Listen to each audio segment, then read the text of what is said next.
ഇതിന്റെ അകത്തൊന്നുമില്ല.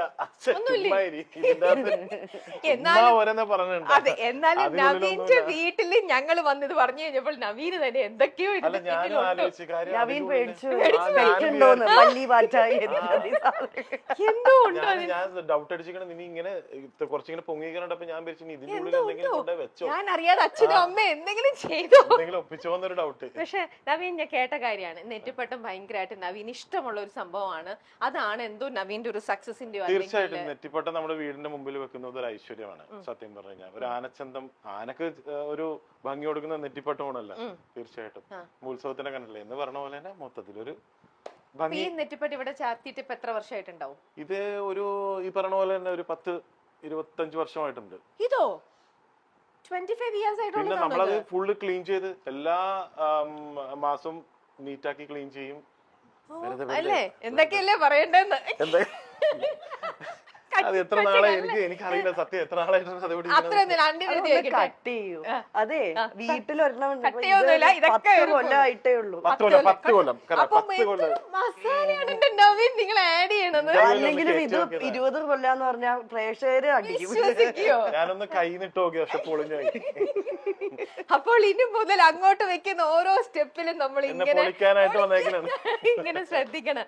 പക്ഷെ ഇല്ല ആന്റി, നമ്മൾ അങ്ങനെ കേട്ടു. അത് ഈ ഒരു നെറ്റിപ്പട്ട് അത് നമ്മുടെ ഓരോരുത്തരുടെ വിശ്വാസം, ഇഷ്ടം, ഇത് പറയുന്ന പോലെയൊക്കെ ആയിരിക്കും. പക്ഷെ അത് വെച്ചതിന് ശേഷം എന്തെങ്കിലും ഒരു ഡിഫറൻസ് ഇപ്പൊ നവീന്റെ ലൈഫിലാണെങ്കിലും എന്തെങ്കിലുമൊക്കെ നിങ്ങൾക്കാണെങ്കിൽ എന്തെങ്കിലും അങ്ങനെ ഡിഫറൻസ് ഫീൽ ചെയ്തിട്ടുണ്ടോ? അതുകൊണ്ടാണോ വെണ്ണലയിലെ വീട്ടിൽ നെറ്റിപ്പട്ടം വെച്ചത്? സത്യത്തിൽ നെറ്റിപ്പട്ടം ഒരു ഗിഫ്റ്റ് ആയിട്ട് ഞങ്ങൾക്ക് കിട്ടിയതാണ്. ഓക്കെ. പിന്നെ അതില് അതിന്റെ പുറകില് ഇപ്പൊ ഇങ്ങനെ പറഞ്ഞപ്പോ എനിക്കൊരു വിശ്വാസം കേട്ടോ. രമ്യ അങ്ങനെ പറഞ്ഞു. രമ്യയുടെ വീട്ടിലുണ്ടാ? എന്റെ വീട്ടിലുണ്ട്. അല്ല, അത് വെച്ചതിന് ശേഷം 2 അവാർഡൊക്കെ കിട്ടിയല്ലോ. അപ്പൊ പിന്നെ വിശ്വസിക്കാണ്ടിരിക്കാൻ പറ്റില്ല. ഞാൻ അത് എന്തുകൊണ്ട് വരുന്നില്ല.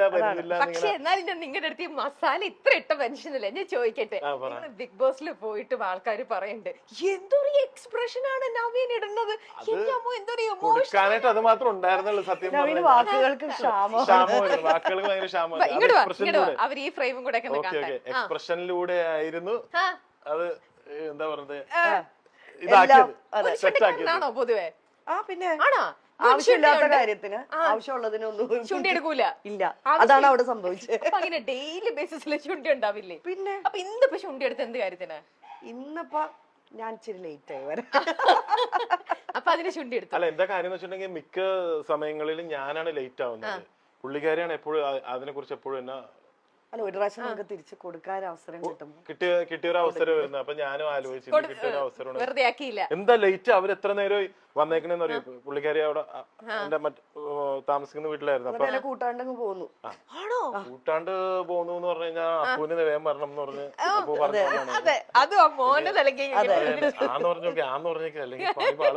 അല്ല, എന്നാലും നിങ്ങൾ ബിഗ് ബോസിൽ പോയിട്ടേ ചുണ്ടി എടുക്കണ്ട, അല്ലെങ്കിൽ ഇമോഷൻസ് എല്ലാം ഇങ്ങനെ.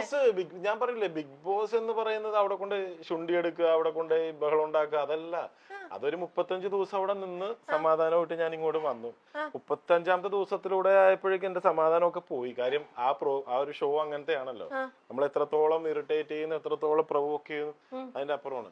ഇപ്പൊ എന്ന് പറഞ്ഞ ഒരു 30 ദിവസം കഴിഞ്ഞപ്പോഴേക്കും ഞാൻ ആദ്യമേ വൈഫിനോട് പറഞ്ഞിട്ടാ പോയത്, കൂടിപ്പോയി 2 ആഴ്ച അതിന്റെ അപ്പുറം ഞാൻ നിക്കൂല എന്ന് പറഞ്ഞു. പക്ഷെ എന്തോ ഞാൻ പറഞ്ഞു ആവശ്യമില്ലാത്ത വാക്കുകൾ പറയുന്നു, പക്ഷെ ഒന്നും പറഞ്ഞില്ല. അല്ല, എന്താ കാര്യം വെച്ചിട്ട് അല്ലല്ല അത് അതിനൊരു ഇതുണ്ട്. കാര്യം വെച്ചിട്ടുണ്ടെങ്കിൽ ഞാൻ പോകുന്നതിന് മുമ്പ് ശ്രീനിഷ്, പേളി മണി, പിന്നെ അതൊരു മണിക്കൂട്ടനൊക്കെ എന്റെ അടുത്ത് ഇങ്ങനെ പറഞ്ഞായിരുന്നു, എന്റെ ബ്രോന്റെ സ്വഭാവം അവിടെ കാണിക്കരുത്, തിരിച്ചിറങ്ങേണ്ടതാണ്, തിരിച്ചിറങ്ങി കഴിഞ്ഞ് കഴിഞ്ഞാൽ പിന്നെ ഉള്ള സ്നേഹം കൂടി ഇല്ലാണ്ട് ഔട്ടാന്ന് പറഞ്ഞു. അപ്പൊ ഞാനാകെ ഞാൻ എന്താ പറയേണ്ടത്, അവിടെ പിന്നെ വേറെ സ്ക്രിപ്റ്റിങ്ങോ കാര്യങ്ങളോ ഒന്നും ഇല്ലല്ലോ. പിന്നെ അവിടെ ഈ പറഞ്ഞ പോലെ തന്നെ പിടിച്ചിങ്ങനെ നിന്ന് കാര്യം എന്താ പറയാ, എന്തെങ്കിലും ഒരു വാക്കിന്റെ വായിന്ന് വരും തെറിയായിട്ട്. പക്ഷെ ഒരു തെറി വന്ന അതിന്റെ ഉള്ളിൽ അത് യൂട്യൂബിൽ കിടക്കുന്നുണ്ട്. അത് ഞാൻ വളരെ പതുക്കെയാണ് പറഞ്ഞത്. പക്ഷെ എങ്ങനെയൊക്കെയോ എത്ര പതുക്കെ പറഞ്ഞിട്ട് സാധനം പുറത്തോട്ട് വന്നു.